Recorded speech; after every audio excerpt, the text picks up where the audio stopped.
Bueno, esto me lleva a preguntarte entonces, ¿cuáles crees tú que son los principales desafíos éticos que nos plantean? No hemos hablado, yo he intentado hacer de abogado del diablo y defender las inteligencias artificiales quizá como algo no tan terrible como se suele pintar, pero bueno, ¿cuáles crees tú que son los verdaderos problemas intrínsecos que plantea la propia tecnología como problemas sociales que debemos responder, a los que debemos responder urgentemente, ¿no? Los primeros desafíos a corto plazo.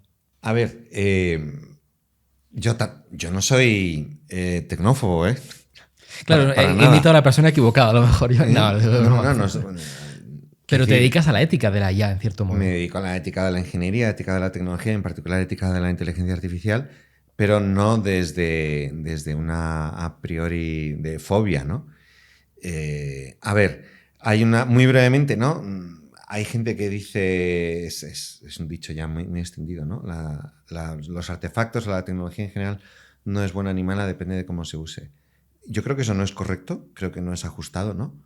Porque los artefactos, o muchos artefactos, se designan, se diseñan con una finalidad ya muy concreta, ¿no? Entonces, pues un laboratorio químico diseñado para producir cocaína, pues está hecho para eso, ¿no? Y toda la red de distribución y todo. Entonces, pues, bueno, este laboratorio pues depende de para qué lo uses, ¿no?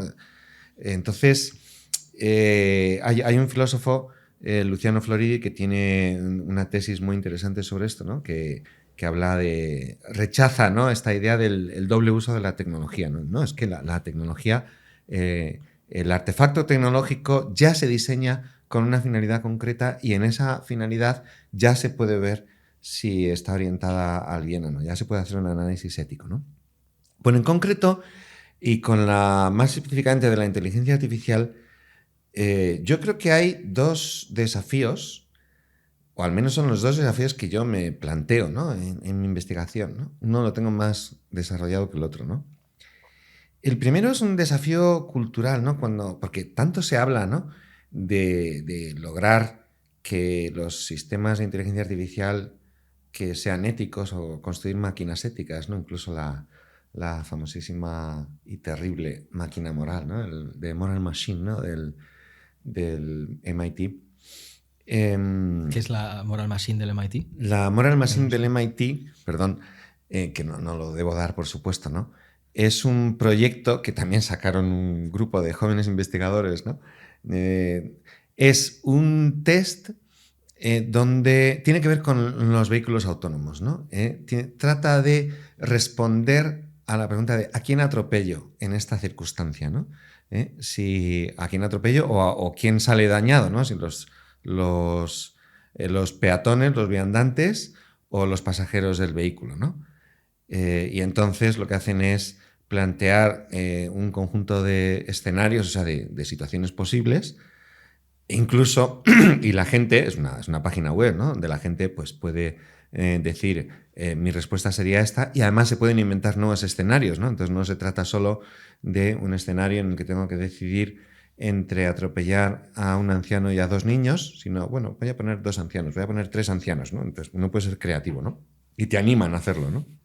Y entonces, de alguna manera, lo que tratan es de, a ver, el vídeo promotor de esta Moral Machine, que se encuentra muy fácilmente en internet, termina diciendo ayúdanos a hacer que las máquinas sean morales. O sea, no es una cosa que yo me esté inventando, ¿no? Ellos se venden así como ayúdanos a hacer que las máquinas sean morales.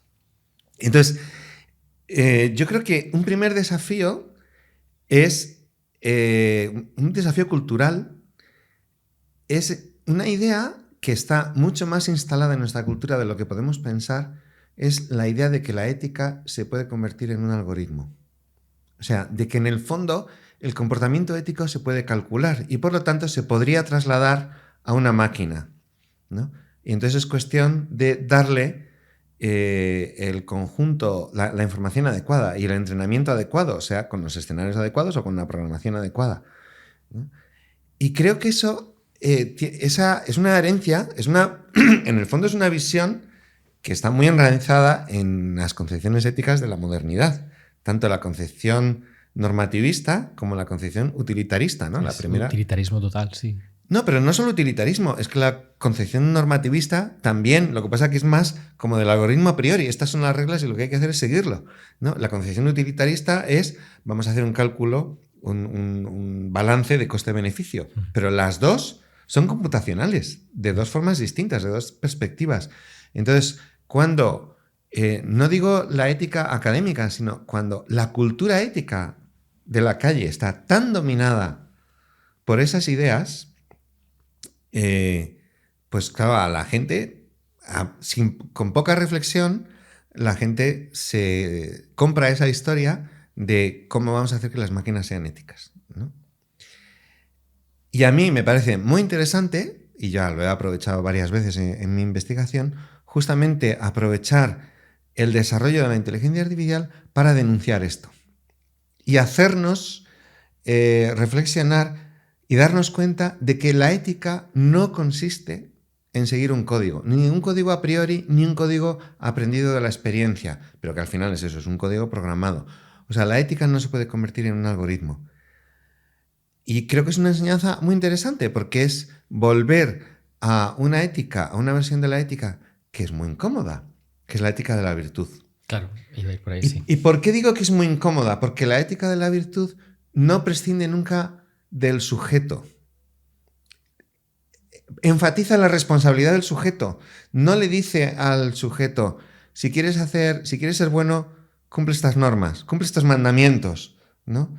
Y serás bueno y lo tienes garantizado. No, la ética de la virtud lo que va a hacer, lo que procura es educar, formar un sujeto virtuoso que será por sí mismo capaz de discernir el bien y el mal, sin que ese discernimiento sea mera aplicación de un conjunto de reglas. Entonces, eso es una lección muy necesaria y es una lección incómoda, porque eso es promover sujetos libres y la libertad, pues, es incómoda, ¿no? Porque para muchas personas, claro, los que tienen afán de dominación, ¿no? Bueno. ¿Te puedo lanzar una objeción? ¿Vas a hablar de tu Sí. tu segundo reto? Si Sí. quieres, te digo alguna cosa de lo primero y luego pasamos Sí. al segundo. Sí. Porque a mí, o sea, me interesa muchísimo la ética de la virtud, que es un tema que suelo tratar, ese contraste que has hecho, ¿no? Entre las éticas que se centran en la acción y en dar patrones para decir esta acción es buena o es mala y dar una serie de reglas y discriminar, ¿no? Y al final es un algoritmo que me calcula, yo le meto unos datos y el resultado es haz la acción, no la hagas, ¿no? Centradas en la acción, versus las éticas que están centradas en el agente, la persona que actúa y que tiene que decidir, ¿no? Y entonces se centran en la formación de ese agente en base a una serie de hábitos que cuando son buenos llamamos virtudes, ¿no? Y que le permiten decidir correctamente. Sí. Pero alguien te podría decir, bueno, las redes neuronales también aprenden, entre comillas, en el sentido en que son capaces de detectar pautas habituales, es decir, no sé en qué medida podríamos hablar de hábitos presentes en una red neuronal, un modelo de inteligencia artificial que aprendiese una serie de conductas repetidas y que las replicara de manera estadística, ¿no? Aquí no estaríamos hablando de normas deterministas, de una serie de principios lógicos que permitirían deducir esta acción debe ser hecha o debe ser no hecha, sino, al igual que, por ejemplo, por aterrizarlo en un ejemplo concreto, al igual que se han creado robots en, ¿cómo se llama la empresa esta de...? Boston Dynamics. Boston Dynamics, ¿no? A los que tú le pegas un empujón al robot y el robot se estabiliza, porque el robot ha integrado, a lo mejor me estoy colando muchísimo, me corriges, el robot ha interiorizado una serie de pautas que le permiten, o sea, de pautas, de hábitos, voy a llamarlo hábitos, ¿no? Que le permiten entender el concepto de equilibrio y recuperar ese equilibrio cuando lo pierde. Esas pautas no son pautas deterministas, sino que son pautas que dependen de sensores, ¿no? Que responden a contextos son muy sensibles al contexto. Y los hábitos en la ética de la virtud son algo parecido. La ética de la virtud no te va a dar una serie de principios rígidos de haz esto o no lo hagas, sino que te va a decir habitualmente responde de tal manera en ciertas circunstancias, siendo muy sensible a las particularidades del contexto. No podríamos hablar entonces de que las IAs podrían aprender hábitos y por lo tanto también podríamos hablar de virtud en ese caso. Bueno, a mí me parece, es interesantísimo esto que dices, desde el punto de vista antropológico y ético. Me parece que es interesantísima cuestión y no me parece que sea demasiado fácil argumentarlo, ¿eh? Porque, a ver, es cierto que las redes neuronales, pero no hace falta ir a las redes neuronales. Las redes neuronales son capaces de reconocer patrones. Pero la programación clásica también reconoce patrones. Lo que pasa es que esos patrones están programados a priori, ¿no? No son aprendidos de un conjunto de datos, ¿no? O sea, yo pongo un ejemplo muy sencillo, ¿no? Un algoritmo que tiene que distinguir un número par de un número impar, ¿no? Entonces, es una clasificación. Hay dos clases, los números pares y los números impares. Es un ejercicio para programador principiante, ¿no? Y pues nada, se resuelve y es una categorización, ¿no? Entonces, o clasificación en conjuntos, ¿no? Entonces, desde ese punto de vista, el 37 no es el 37, sino que es un ejemplar del número par, ¿no?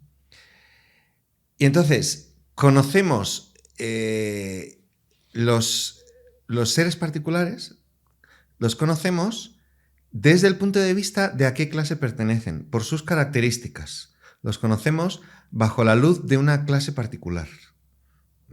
Entonces, eso ya ocurre en los humanos. Y además es muy interesante que ocurra. Y buena parte de la educación humana es ser capaz de reconocer patrones y de reconocer, bueno, pues este problema ya lo hemos experimentado muchas veces. Es que, mira el aspecto que tienen las nubes. Es que se acerca una tormenta. Estoy reconociendo un patrón. O sea que eso es muy humano. Entonces, trasladar eso a una máquina es un ejercicio interesantísimo. Y el pensamiento computacional y el desarrollo o sea, la capacidad de delegar capacidades cognitivas en máquinas, de mecanizar capacidades cognitivas, justamente se basa en esa capacidad de reconocer cuáles son esas clases, esos conceptos universales, por llamarlos así, en los cuales clasificamos elementos de la realidad, y entonces los mecanizamos, y entonces, vale. Entonces, esto es muy importante y además se manifiesta, pues no solo en el patrón de las nubes, sino en el patrón de esta persona, si le concedo un crédito o no se lo concedo. O en el patrón de este paciente, cuál será el tratamiento más adecuado. Todo eso es bueno y eso lo puede hacer una máquina. Mi tesis es que eso es insuficiente, porque eso, llevado al extremo, o sea, yo pienso que, y creo que esto tiene una gran relevancia ética, ¿no? Porque la educación ética, o el ejercicio de la ética, no es solo contemplar la realidad desde el punto de vista de categorías abstractas, sino contemplar la realidad concreta. Esta realidad, esta persona. Contemplar la realidad desde el punto de vista de la categoría abstracta hace que si un trabajador se va de una empresa, lo reemplazamos por otro, porque ese trabajador encaja en este perfil, ¿no? Pero cuando vamos a relaciones que son más propiamente humanas, eso no se puede hacer. O sea, yo no puedo cambiar un amigo por otro. No lo puedo cambiar. Y el sumum del escándalo de eso es cuando... es que lo voy a decir, ¿no?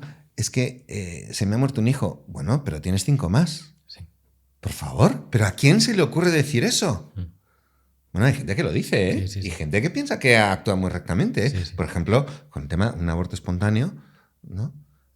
Sobre todo la madre que lo vive más en su cuerpo, pero también el padre, ¿eh?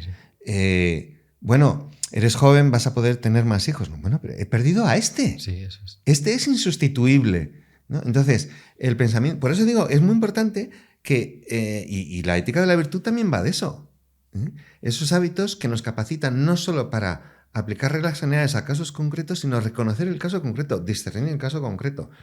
En filosofía moral se habla a veces de ética de la primera persona y ética de la tercera persona. La ética de la tercera persona es un poco la que permanece al margen, ¿no? Y se queda en categorías abstractas y no toma el punto de vista de el sujeto que está ahí, yo aquí implicado con esta persona delante, ¿no? Y eso me parece que es muy, muy importante, ¿no? Lo otro se puede algoritmizar o se puede mecanizar, se puede transformar en un algoritmo y tiene cosas muy buenas, muy positivas. Lo que quiero decir es que eso es insuficiente, no basta. Si te ha gustado este corto, puedes ver la conversación completa a través del enlace en pantalla. Para apoyar mi trabajo, suscríbete a patreon.com/laencrucijada, donde disfrutarás de acceso anticipado y sin anuncios a todos los episodios del podcast, además de una biblioteca de cursos de filosofía y literatura exclusivos para miembros. Muchas gracias por seguirnos.